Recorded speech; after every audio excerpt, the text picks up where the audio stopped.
Seder Snippets is generously sponsored by the Saka family, by Ellen Avram Foreman, Rafu Shlema Hadassah Rachel Bas Chana Golda. We're on the 18th bracha of the Amida, the bracha of Modim. The bracha of Modim.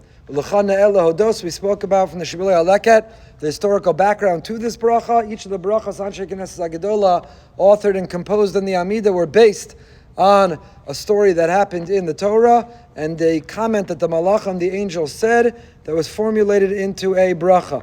And we went through the Shibbolei Aleket told us, based on the Gemara, story of Shlomo HaMelech, and the gates closing of the Kodesh HaKadoshim, invoking the image and the merit of David HaMelech for them to be able to open up once again.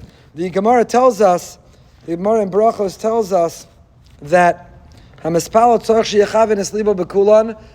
davens the Amida, they have to be mindful and present, they have to have intention and concentration in each and every one of the brachos that we say. However, the Gemara says if a person struggles to concentrate on them all minimally, you have to concentrate on one. Which one? So we're accustomed to know, and based on one girsa in the Gemara, it might be a machlokas exactly which one, but we're accustomed, I'm sure we spoke about it in Avos way back in Siddur Snippets when we introduced the Amida, that minimally a person has to have kavana for the opening bracha of the Amida. The famous Reb Chaim. The Reb Chaim, everybody knows the difference between the kavana perish amilim, the translation of the words, and knowing that you're standing before the king, but understanding the meaning of the words, minimally you have to know for the first bracha.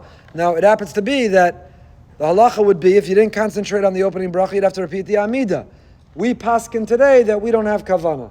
It's a pretty depressing thought. Essentially, the poskim have concluded that we struggle so much with attention, all of us, that we're not so confident, even if we repeated the Amida, we'd concentrate this time, so we actually don't repeat it, even if we forgot to have kavana. But the assumption is, when the Gemara said, minimally you have to have kavana for one bracha, which bracha is it? The bracha of Avos. But there's an amazing rokeach. The Sefer Rokeach writes, in Shorish Avodos Hashem V'Atfila, HaMespal tzor sheyechaven es libo b'kulam, v'beinu yochel lechaven es libo b'kulam, yechaven es libo b'achas behen, Avos, o b'hodayos. Either you have to have kavana minimally for one bracha, Avos, the opening bracha of the Amida, or minimally kavana for Modim. For Modim. And again, according to one girsa, and the Aguda understands one girsa in the Gemara, this is the machlokas, is it Avos or is it Modim? Which one bracha do you have to concentrate on? The Stipler also says this in his commentary, the Kilas Yankov on Brachos, Simon Chav Zayin there, based on that Gemara Brachos Daf Lamed Daled, that either bracha of Avos or the bracha of Modim. And in fact, this may be how we paskin. Shulchan Aruch writes, "Mespal tzor shechaven b'chol brachos, when yechol lechaven b'kulam lefachos yechavim ba'avos, im lo kivein ba'avos, af al piche shekivein b'chol hashar yachzor v'yispalol." Shulchan Aruch understands Avos. Minimally, you have to concentrate for Avos. But comes along the Mishnah Berurah, and the Mishnah Berurah writes, "Ba'avos ki usidur shvachos shel makom." Okay, neno bedin sheyeh az pona levavel advarim acherim.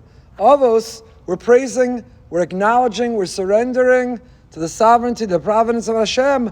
So it's not appropriate for you to be distracted, not focused, not understanding its words. V'yesh poskim, writes the Mishnah Berurah, Degam modim chashav ka'avos lechatchila.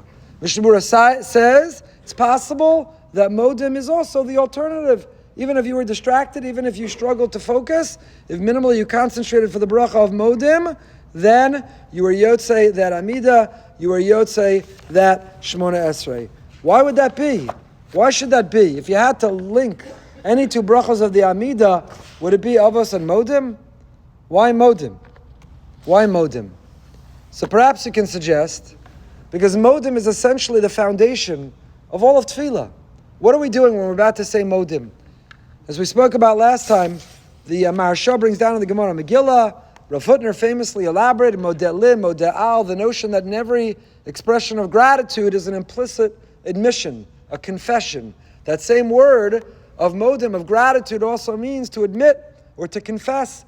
Because when a person expresses gratitude, they are admitting they benefited from the other. Arrogant people struggle to say thank you because they don't want to admit I needed or I benefited from someone else. Humble people are eager to express gratitude because the humble person has no problem saying, thank you, you enriched my life, you enhanced my life, I'm so grateful to you for it. So the same word has both meanings because implicit in every expression of gratitude is that admission, that confession that you changed my life, that I'm not independent, I depend on you, and I'm grateful to you. So that means that Modim is what all of Tefillah really is all about. That ability to not only say thank you, but the humility to say, I need you. Because if a person doesn't believe I need Hashem, then why are you davening? The whole essence of davening is to ask. I rely, I depend, I need, I can't have any of it without you. All the brachos, all the bakasha, all that middle section of the Amida is all about Hashem, you are the one who provides, you are the one who gives. I can't succeed, I can't access, I can't have any of it without you. From health and wealth, to justice and redemption, to knowledge, I need you for it all. And so that principle, the capacity for gratitude, which is the same capacity to admit I need you, is the foundation, the prerequisite to all of tefillah. So if a person can't concentrate for Modim, if you can't say thank you, if you can't admit I depend on you, I need you, then what were you really doing? Then what were you really saying? Did you really submit and surrender to Hashem? It's not a coincidence. The Gemara Brachos Daf Yud Beis tells us that among the places that we bow in davening, Avos, Korea b'birchas Avos Tchila v'sof, and Birchas Modim Tchila v'sof. We bow the beginning and the end, the beginning of the Amida and Magen Avram. We bow Tchila v'sof. We'll see what that means in Modim as well. You see, these two brachos are linked. Maybe by the Gemara that says you have to concentrate minimally by one, or maybe in the fact that we bow for both, but both really are the foundation and the prerequisite to tefillah. So every bracha of the Amida, I think I've introduced each one by saying this is my favorite, because for that amount of time we're studying it, for those snippets, it's my favorite. But Modim really is a special place. Modim really is an opportunity to press pause, to think about that which we're grateful for, not only to think about that which we're grateful for, but to be able to surrender and submit, to admit, Hashem, we need you, and that was true for all the davening I did until this point. And even if our mind wandered in the meantime, even if Avos we forfeited, we were already gone before we started, nevertheless we can come back. According to the Mishnah Berurah, you can still make a comeback when you get to Modim.